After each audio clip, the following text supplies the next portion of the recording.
tal si recibimos con un fuerte y maravilloso aplauso a una de mis alumnas predilectas? ¡Qué bendición! Venga para acá, doña Florencia, gloria a mi Señor. ¡Qué alegría!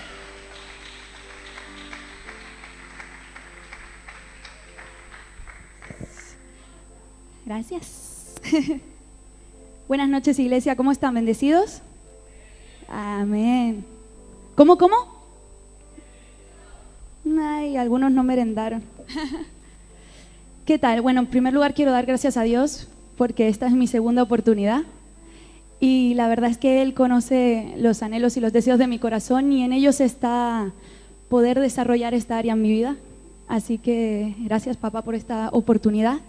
Y gracias a los pastores una vez más porque han confiado. Y los quiero honrar, sí, públicamente. No puedo dejar pasar esta noche sin honrarlos públicamente y darles las gracias. Porque siempre han estado ahí, siempre dedican su tiempo y siempre han permanecido. Siempre están cuando alguien los necesita, sea la hora que sea. Y sinceramente son muy importantes para mí y lo que ustedes han plantado en mi vida, espero que dé un fruto y fruto en abundancia y que sea manifestar el Cristo que me habita. Y espero que cada uno de ustedes tenga ese corazón agradecido hacia esas dos personas que Dios ha puesto para ayudarnos a crecer. Amén. Para empezar voy a hacer una breve introducción acerca de varias características que hemos aprendido a lo largo del tiempo. Hemos aprendido de que somos agentes de cambio, hemos aprendido que tenemos un potencial ilimitado, hemos aprendido de que somos portadores de su gloria. ¿Amén? ¿Cuántos han venido estos últimos días a la iglesia, no? Amén. Hemos aprendido todas estas cosas, somos portadores de su gloria y ser portadores de su gloria implica manifestar a Cristo. No solo los jueves y los domingos cuando nos vemos, sino en cada día de tu vida, las 24 horas del día, Él tiene que ser vida en tu vida. Tú donde estés, en cada área de tu vida, estés en el trabajo, estés con tus amigos, estés en la iglesia, estés con tus conocidos, lo que tiene que impregnar de ti, tu esencia, tu fragancia, tiene que ser Cristo. Cuando uno está lleno de algo, es inevitable no poder transmitir esto. Y somos radicales. Esta palabra a mí me encanta la palabra radical en el buen sentido de la palabra. La palabra radical significa ir en busca de un cambio extremo que impacte la sociedad. Yo me considero una persona radical, en el buen sentido de la palabra, porque a lo largo del tiempo se ha utilizado esta palabra de una mala forma y se ha asociado a grupos malos, pero en el buen sentido significa que eres una persona intransigente. Y una persona intransigente es una persona que no cede a lo que es y que no va a renunciar a su esencia y su identidad por nada. Que lucha por un cometido en común junto a otros para verlo manifestarse. Y sí, posiblemente cuando tú has venido a la iglesia todos estos días, estas semanas, estos meses, y has aprendido palabra de reino y la has comenzado a entender y la has aplicado en tu vida, posiblemente muchos se han acercado a ti y te han dicho, wow, ¿qué será lo que esta persona tiene? O, wow, es que tiene algo demasiado único, ¿qué será? Muchos se intrigan por lo que tú representas, pero también hay un grupo de personas que critican y que dan la espalda. Cuando tú te decides a plantarte y a manifestar el Cristo que te habita, hay muchos que te dan la espalda. ¿Acaso no lo hicieron mismo con Jesús? ¿Sabes qué, iglesia? No hay religioso que acepte a alguien que ha escuchado palabra de reino, entendido palabra de reino y que ha decidido volverse hacedor de esta palabra de reino. Porque saben que si tú activas todas esas verdades en ti, que si tú activas todo lo que aprendes aquí cada día, yo doy tantas gracias por la vida de cada persona que se para aquí a compartir un jueves o un domingo, que ha invertido de su tiempo para introducirse en la palabra y para poder enseñarme algo, ha creído que yo soy tierra fértil y ha implantado su semilla en mí. Y sí, buscan destruirte, porque cuando tú activas todo esto y lo haces vida en tu vida, te conviertes en una bomba que estalla contra el sistema de este mundo. una bomba que estalla y que destruye muchas de sus estructuras. Y ya se les vuelve un poquito casi que imposible atentar contra ti. Tenemos un privilegio que muchos otros no tuvieron, y lo hemos aprendido aquí en esta casa. Y es que tenemos común unión con Él, que Cristo nos habita. Pero realmente, en tu día a día, ¿esto es lo que a ti te define?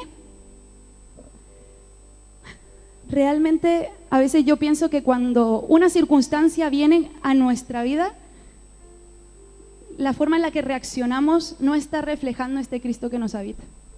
Porque dejamos de que nuestra mente natural, de que nuestra posición, no nuestra posición de gobierno que ha sido dada en Él, sino que nuestra posición terrenal abarque toda la situación y se lleve todo por delante.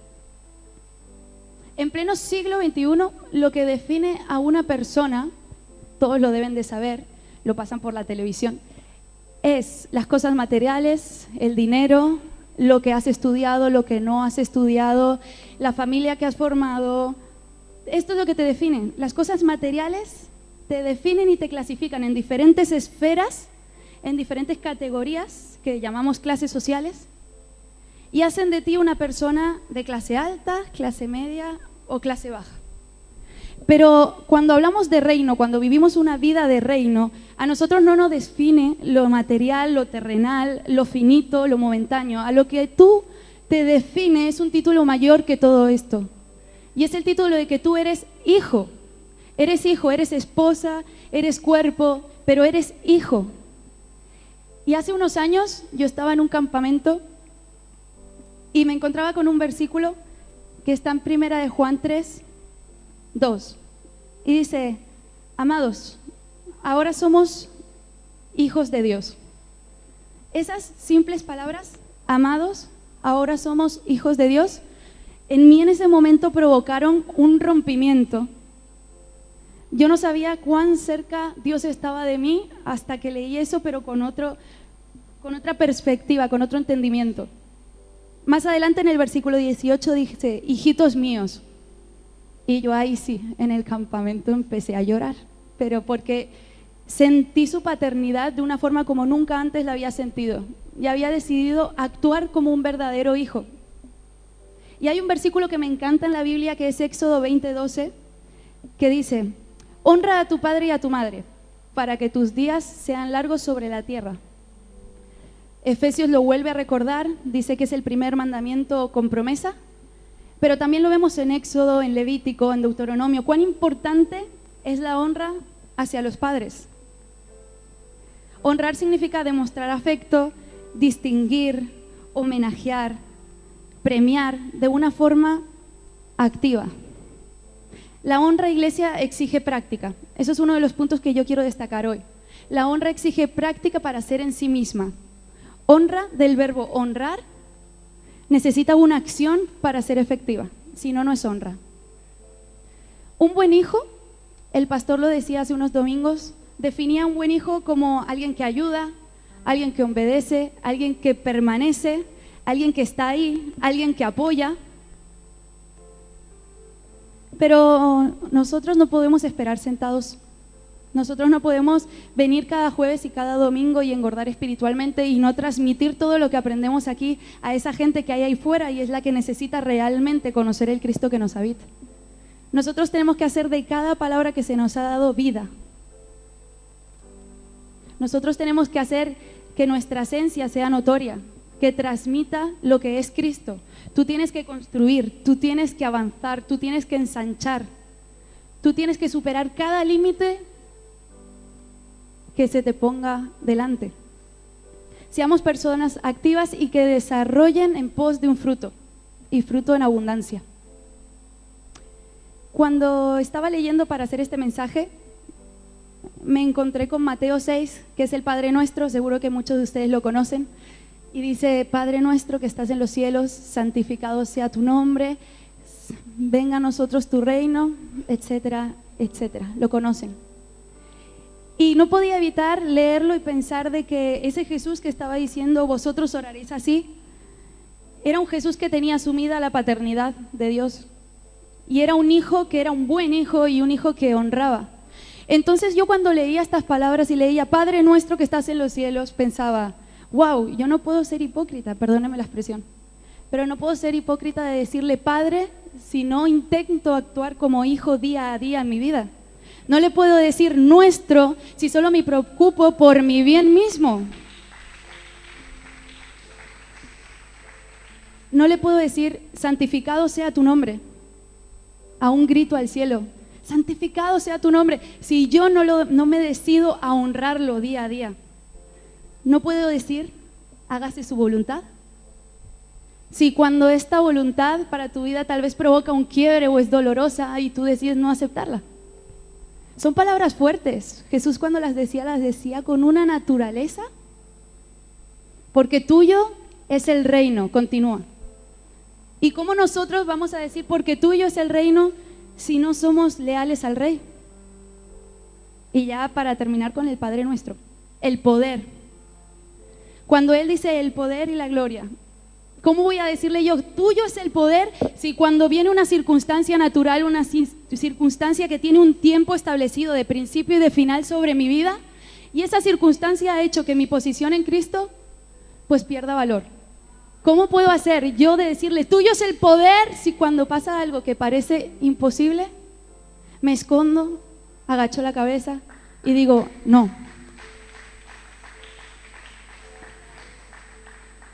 Tenemos que despertar, iglesia, tenemos que activar todas estas cosas que Él nos ha dado.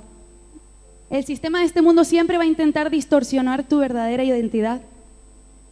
Pero ¿saben qué? Hay algo que tal vez ellos no saben o que están obviando, y es que a nosotros nos gusta ir contracorriente.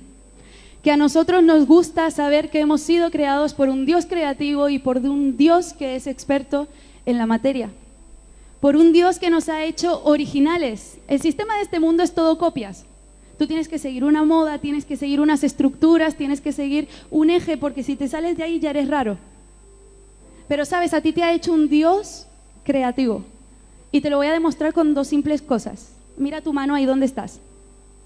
Más de cerca, el que lleva gafas, por favor, se las pone. ¿Ves esas rayitas que hay ahí, esas huellas digitales? ¿Tú sabías que esas huellas digitales que tú tienes ahí en tus 5 deditos son únicas en este mundo? Y ahora te voy a pedir que mires a la persona que tienes al lado, pero con ojito, ¿eh? Mírala muy bien, muy bien, muy bien. ¿Tú sabes que el iris que tiene el ojo de esa persona es único? ¿Quién va a venir a mí a decirme que no tengo un Dios creativo y un Dios que puede con cualquier imposible? Un Dios que puede sacar de la nada un todo. Amén.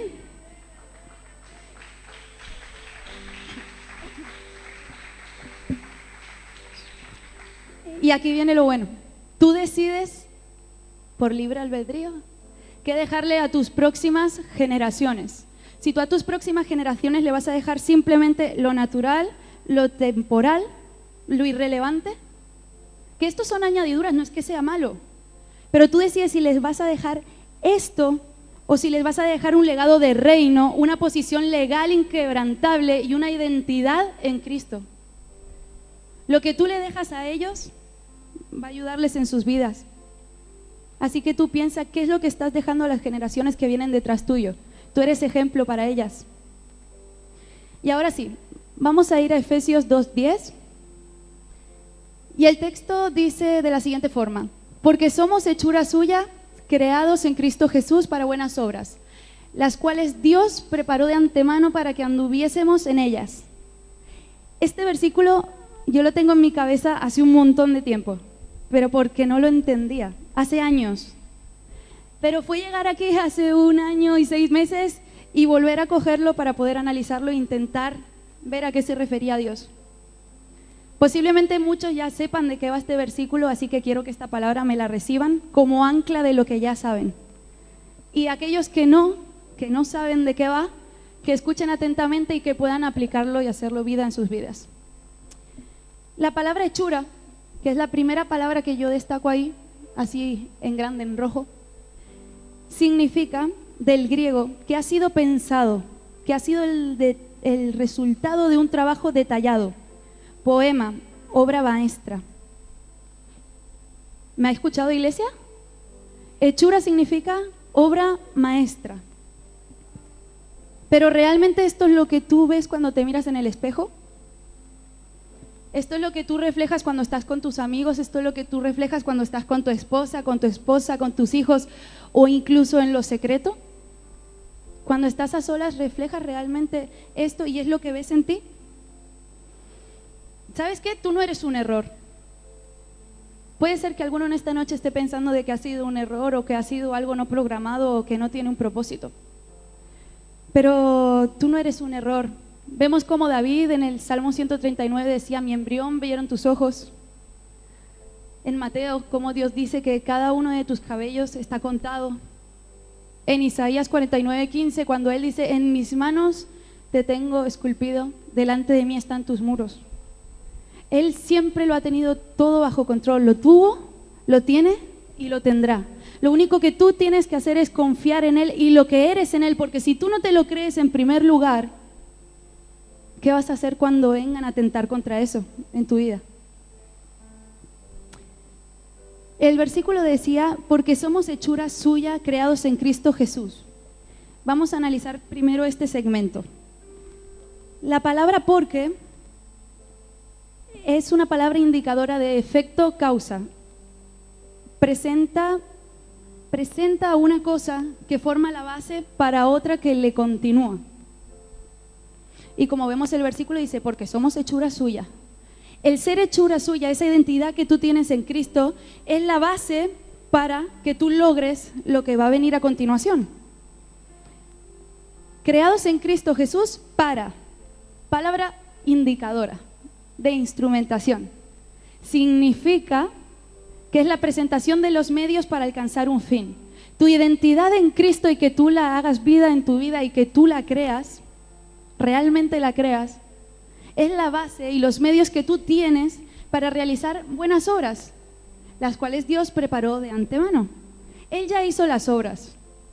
Ahora está en ti ejecutarlas desde tu posición correcta, desde tu posición legal que Él te ha dado. Amén. Vamos a ver en Efesios 1, del 3 al 6, pero rápidamente. Dice así: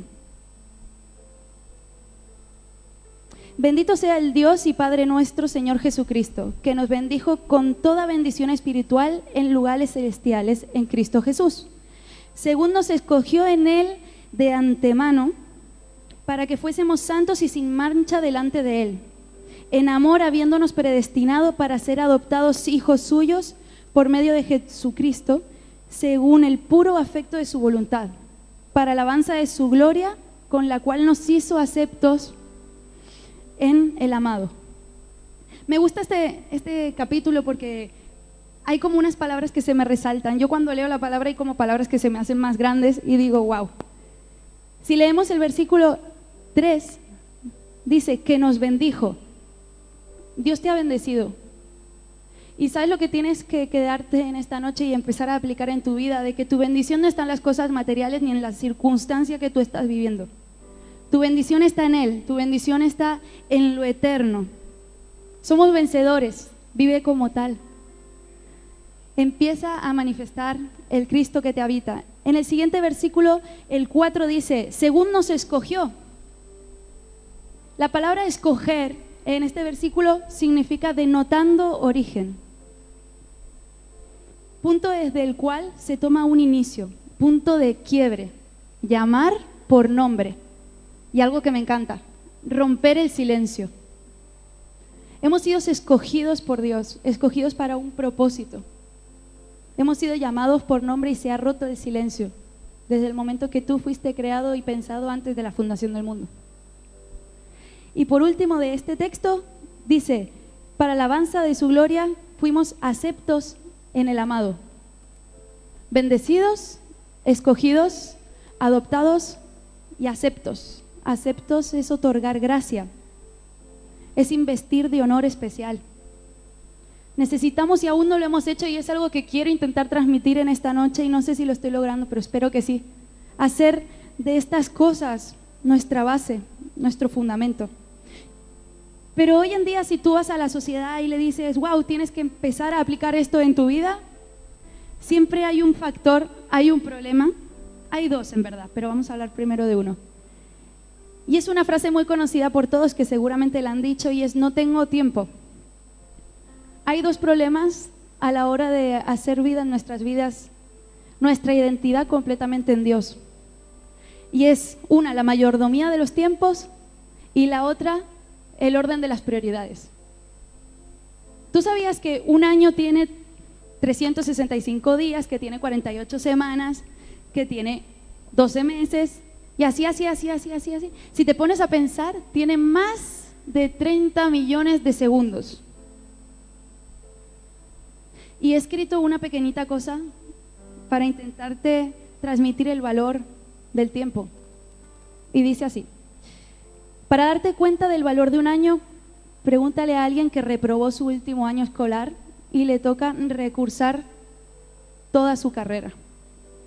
Para darte cuenta del valor de un mes, pregúntale a alguien que ha tenido un hijo prematuro y todos los problemas que esto conlleva en la vida de ese niño y el tiempo que hay que invertir en él. Para darte cuenta del valor de un minuto, pregúntale a alguien que ha perdido el último tren y que está súper lejos de casa. ¿A cuántos les ha pasado eso? Es horrible. Y para darte cuenta de un segundo, del valor de un segundo, pregúntale a alguien que se ha librado de un accidente por una decisión tomada en el último instante. Y eso es muy fuerte, porque lo he visto en mi vida muchas veces, con mi papá, conmigo, con mi mamá, que en el último segundo se evitaron cosas fatales. Y la verdad es que le doy gracias a Dios porque en ese último segundo Él tomó control de mi mente y me hizo tomar la decisión correcta. Así que, ¿estás valorando tu tiempo? ¿Lo estás utilizando correctamente? Hay dos tipos de personas, las comprometidas y las que no. Y hay algo que yo quiero decirte en esta noche: una prioridad no implica dejar de hacer otras cosas. Y aquí quiero que me presten atención, iglesia. Por ejemplo, mi trabajo no puede convertirse en un factor que a mí me impida estudiar, porque es una de mis prioridades. Mi trabajo tiene que ser algo que favorezca mi estudio. Otro ejemplo: mi estudio y mi trabajo, que eso yo me ha dado fuerte porque no lo aplicaba, no pueden impedir que yo practique el descanso que tengo que aplicar para luego cumplir con mis responsabilidades correctamente. Cada uno es un cuerpo, es un templo y se tiene que cuidar. Y la fiesta del sábado o el cumpleaños del sábado en la noche o la playita del domingo en la mañana no puede evitar constantemente de que yo deje de congregarme y deje de recibir palabra de Dios. Y no solo la playita, tal vez cuando venga el invierno, viene la nieve o el frío o el calor o la lluvia, pero nada debe impedir que si tú vas a un lugar, a una congregación donde se predica palabra de reino, se predica palabra de verdad presente, desaproveches esa oportunidad. Hay tiempo para todo, iglesia. Hay tiempo para todo, pero tú piensa cuáles son tus prioridades. Nosotros, me encanta hablar de los seres humanos y de la sociedad. Nosotros siempre hacemos lista para todo, amén. Hacemos lista de la compra, hacemos lista de las canciones, hacemos lista de las cosas que tenemos que hacer. Y a la hora de hablar de prioridades, siempre, también lo hacemos, ¿verdad? Siempre decimos, wow, por ejemplo, me encantan los ejemplos. El sujeto número 1 dice: mi prioridad número 1 es mi familia, la número 2 es mi trabajo, la número 3 es mi hogar. El sujeto número B dice: no, mi prioridad son mis padres, el resto luego. Y aquí viene el conocido que tal vez alguno ha visto en su vida, que es el sujeto número C, que pone a Dios en primer lugar, pero hay algo con él. Ha situado a Dios en primer lugar, pero le ha ocurrido algo, y ya no es que Dios esté en el primer lugar, sino que Dios ni siquiera entra ya en sus prioridades. Como vio que algo no salió como él quería y no quiso aceptar la voluntad de Dios para su vida, pues dijo: ay no, Dios ya no es mi número 1, sino que... Y empezó a colocar otras cosas, empezó a colocar los amigos, empezó a colocar excusas y excusas y excusas. Pero ¿sabes qué? En esta noche te quiero decir que Dios no tiene que ser tu número 1. Dios tiene que ser tu base, Dios tiene que ser tu todo, Él tiene que ser tu estructura, porque si Él no es tu estructura, al mínimo viento, todo se cae. Amén. Aquellos que consideran a Dios como alguien con quien tienen una relación, les sucede esto que te estoy diciendo. Pasan un problema, pasan una circunstancia y se olvidan completamente de Él, como de cualquier otra persona. En el momento que tú lo pones en el número 1, lo estás casi que igualando a otras cosas que te ocurren en tu vida. ¿O acaso el número 1 de una carrera en la siguiente vuelta no queda segundo, no queda tercero, no queda cuarto? Busca el reino de Dios y su justicia en primer lugar, y todo lo demás, todo viene por añadidura. Las bendiciones vienen por añadidura a tu vida. Pero tú no me digas que colocas a Dios como tu centro si te da pena levantarte el domingo en la mañana, o si no cuentas con su guía y con su dirección, o si Él te ha dado dones, talentos, te ha dado un montón de cosas súper bonitas y todavía estás ahí quieto sin activarlas, sin hacer algo con ellas. No me puedes decir que Él es tu centro si no apoyas lo que Él ha dado en esta ciudad para poder llegar a otros. Somos hechuras suyas, creados por Dios. Él nos ha dado el tiempo como herramienta. Seamos buenos mayordomos de este tiempo y volvamos a pensar, a reflexionar en qué es mi prioridad y qué es lo que yo quiero hacer. Y voy a terminar con esto. Quiero recordarte al hijo pródigo. Él tenía herencia, él sabía que era hijo. Lo que él hizo fue coger la herencia de su padre, ir, malgastarla, y luego hay un versículo que me gusta mucho, que es el versículo 17 de Lucas 15, que dice que él de repente volvió en sí. Y creo, iglesia, de que hay muchas veces que nosotros tenemos que volver en sí, como él hizo. Volver a nuestros orígenes, volver a esa base, actuar desde esa posición legal que nos ha sido dada. Pero él, cuidado, él quería volver, pero quería volver como criado. Él estaba actuando todavía con su mente de hombre y no con mente de reino. ¿Sabes una cosa? Si tú hoy tomas la decisión de recapacitar en todo lo que yo te he dicho y de volver en ti mismo, en lo que Él ha hecho con tu vida, Él no te va a contratar como uno más de sus criados. Él te va a esperar con los brazos abiertos, Él te va a esperar, te va a besar, te va a honrar, te va a calzar, te va a vestir de nuevas vestiduras y te va a decir, tú nunca has dejado de ser hijo, solo que no estabas en ti, pero ahora sí. Estás reflejando tu verdadera identidad. Pero que esto no sirva de excusa. Ay, no, yo me voy a hacer esto porque yo nunca dejo de ser en Dios. La semana que viene vuelvo. Al contrario, que esto sea una catapulta en tu vida para que tú empieces a accionar las cosas que Él ha puesto en ti. Y el último versículo de cierre que les dejo en esta noche es Santiago 1:22. Mas sed hacedores de la palabra y no tan solamente oidores, engañándoos a vosotros mismos. Si tú has escuchado la palabra, la has entendido, aplícala en tu vida. Porque si tú la aplicas, comienzas a ver las bendiciones. Si tú la aplicas, comienzas a ver gente que te va a decir, wow, ¿qué es eso que tú tienes? Yo quiero eso que tú tienes. Si tú empiezas a aplicar esto en tu vida, honras a Dios. Y honrarlo exige práctica. Amén, iglesia. Gracias.